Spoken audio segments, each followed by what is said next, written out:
Bom, pessoal, esse é o nosso vídeo referente a APS de equações diferenciais e ordinárias, que se trata de oscilações harmônicas. Como nós sabemos, vários tipos de oscilações harmônicas podem ser descritos por equações diferenciais.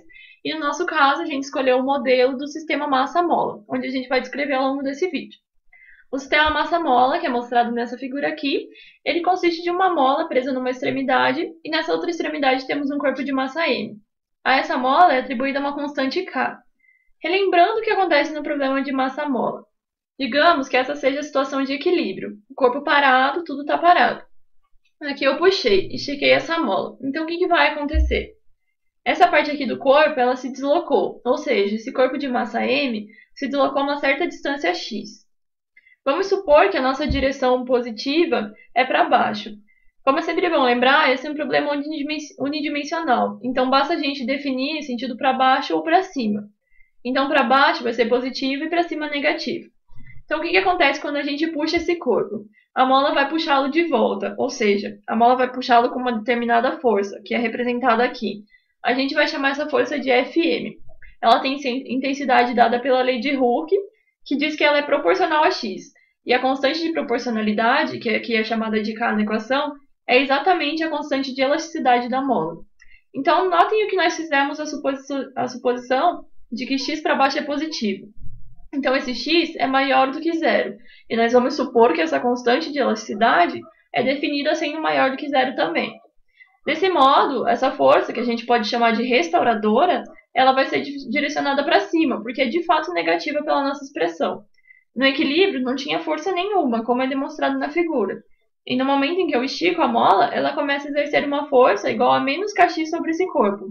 Por outro lado, que também se aplica ao sistema de massa-mola, se eu tivesse comprimido essa mola, nós sabemos que ela deveria exercer uma força sobre esse corpo, como é óbvio, conforme nossas direções que a gente adotou, essa força seria na direção positiva. Então, o que acontece se eu soltar esse corpo? Se eu comprimir ou esticar e depois soltar essa massa?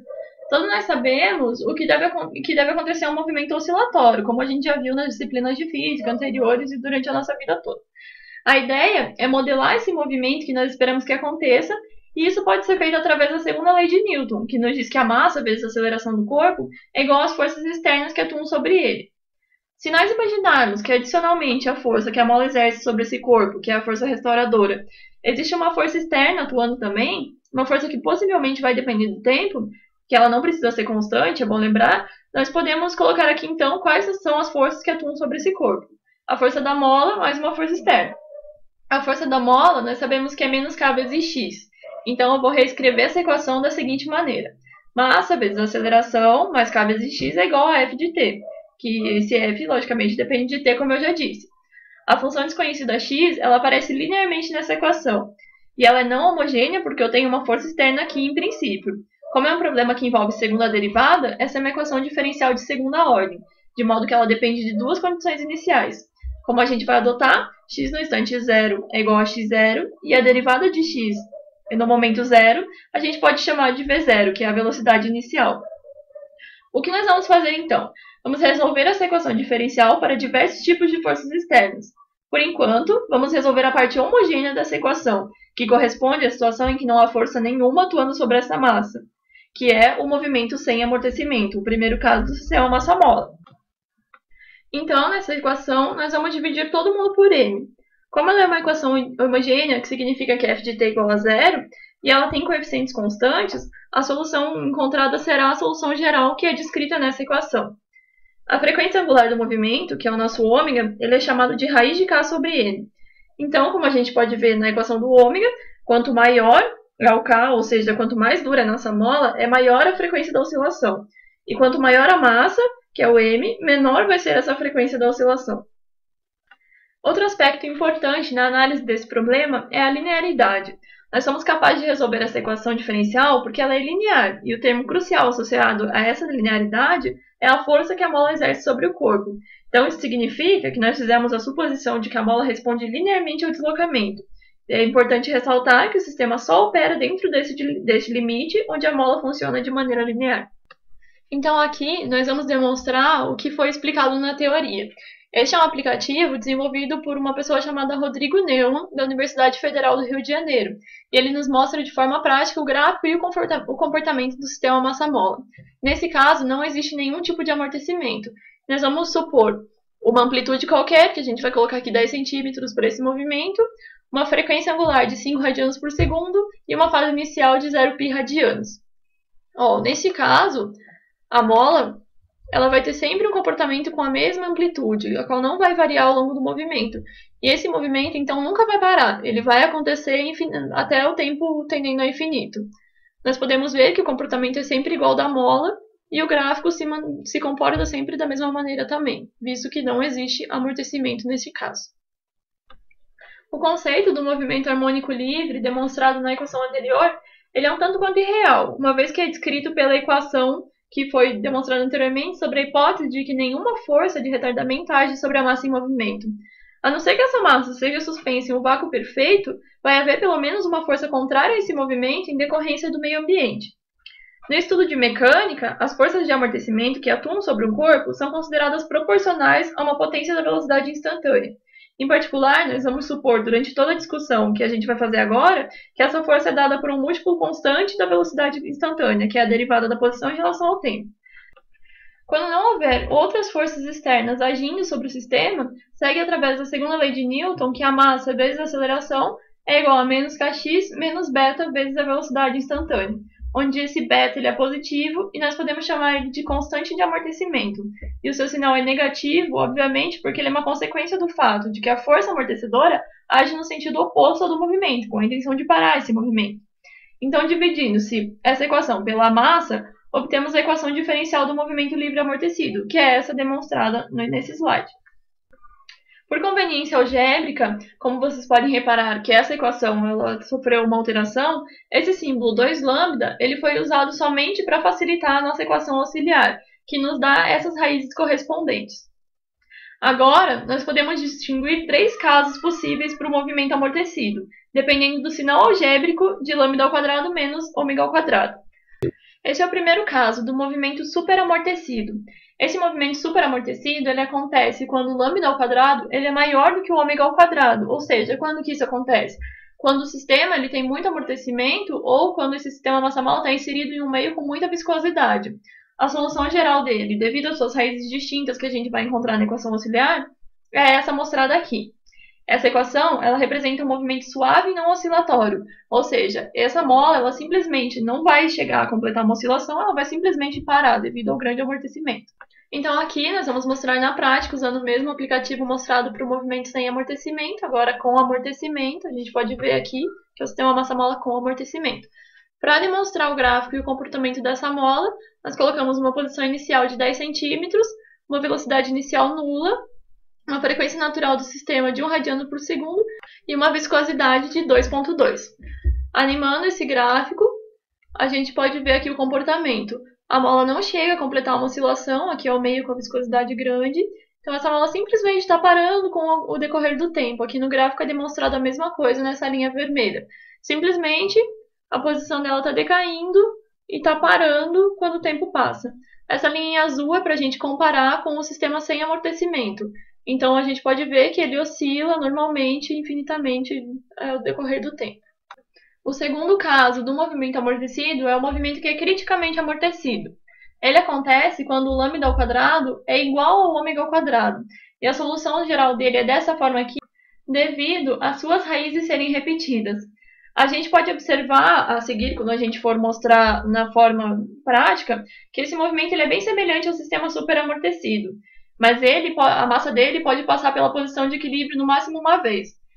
Então, ainda usando o mesmo aplicativo, nós vamos demonstrar o sistema criticamente amortecido de uma maneira aproximada. Aqui, a mesma posição inicial, a mesma velocidade inicial e a mesma frequência natural anteriormente. Só que agora a viscosidade do meio vai ser de 1,6, ele vai ser menos viscoso. Animando o sistema, a gente pode ver o comportamento. A linha vermelha aqui é o comportamento do movimento com amortecimento. Ela vai decrescer, vai passar pela posição de equilíbrio aqui, e daí vai tender a zero depois de ter passado uma vez pela posição equilíbrio. Da mesma forma do anterior, esse aqui é o movimento que teria ocorrido se não houvesse o amortecimento. Então, a gente tem que lembrar nesse movimento que qualquer decréscimo na força de amortecimento vai resultar em um movimento oscilatório, que é o próximo caso, o do movimento subamortecido, que acontece quando o lambda ao quadrado é menor do que o ômega ao quadrado. A solução geral, como a gente tem raízes complexas nesse caso, é essa demonstrada nessa equação. Ele é um movimento oscilatório, mas por causa do fator e elevado a menos lambda vezes t, as amplitudes de vibração tendem a zero quando o tempo tende ao infinito, ou seja, ao longo desse tempo, esse movimento oscilatório vai parar como nos outros tipos de amortecimento. Então, demonstrando aqui na prática o movimento subamortecido, a gente vai usar ainda a mesma posição inicial, mesma velocidade inicial, mesma frequência natural, só que agora a viscosidade desse meio vai ser bem baixa, vai ser de 0,3.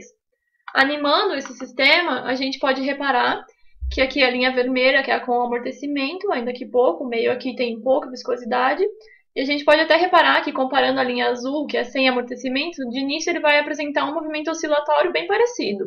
Mas com o passar do tempo, a gente pode ver que a amplitude desse movimento começa a diminuir, o que significa que com o decorrer desse tempo, esse sistema massa-mola vai parar de oscilar. Então agora nós vamos apresentar o último caso do movimento de sistema massa-mola que foi o modelo escolhido, que é o movimento forçado. Existe o movimento forçado sem amortecimento e o movimento forçado com amortecimento. Nesse vídeo a gente vai explicar apenas o movimento sem amortecimento. Agora, nesse caso, nós vamos ter uma equação não homogênea, porque o f de t vai ser diferente de zero devido à presença desse forçante. Então a equação fica dessa forma aqui, com a presença do f de t. Quando não havia forças externas, o f de t era igual a zero, sendo que a equação era homogênea, e a frequência angular, nosso ômega, era igual a raiz de k sobre m. Agora, nós vamos chamar esse ômega de ômega zero, e ele vai ser a frequência natural do sistema. Substituindo esse ômega zero na equação, nós vamos ter uma equação dessa forma, conforme foi representado aqui. Para facilitar a resolução, a gente vai adotar valores, porque existem diversos tipos de forças externas e cada uma vai resultar em uma equação diferente. Então, esse f de t a gente vai supor que é uma força externa periódica e harmônica do tipo cosseno de ômega vezes o tempo. Nesse caso, vale ressaltar que não é necessariamente, esse ômega não é necessariamente igual ao ômega zero que a gente falou anteriormente. Nós podemos resolver essa equação para dois casos distintos. O primeiro é quando a frequência da força externa é diferente da frequência natural do sistema. Resolvendo essa equação, a parte homogênea mais a solução particular dela, a solução particular foi feita através do método dos coeficientes a determinar, nós temos essa solução geral mostrada aqui. Se a gente reparar esse termo da solução particular, quando o ômega zero é diferente de ômega, se ambas essas frequências, quanto mais elas se aproximarem, a oscilação vai ser tal que a amplitude pode ficar extremamente grande nesse sistema, conforme a gente vai demonstrar agora no modelo prático. Então, observando aqui o sistema prático, onde a gente usou o mesmo modelo do utilizado anteriormente, a gente colocou a frequência da força bem próxima à frequência natural, que vai mostrar esse comportamento. Então, aqui, observando essa linha vermelha do gráfico, observando que a gente tem uma força externa periódica atuando nessa mola, a gente pode começar a reparar que a amplitude desse sistema vai começar a crescer bastante em função do tempo. Aqui, a gente adiantou um pouquinho o vídeo porque demorava um pouco. A gente pode reparar que cresceu muito a amplitude dessa mola e ela continua crescendo cada vez mais quando o tempo está passando.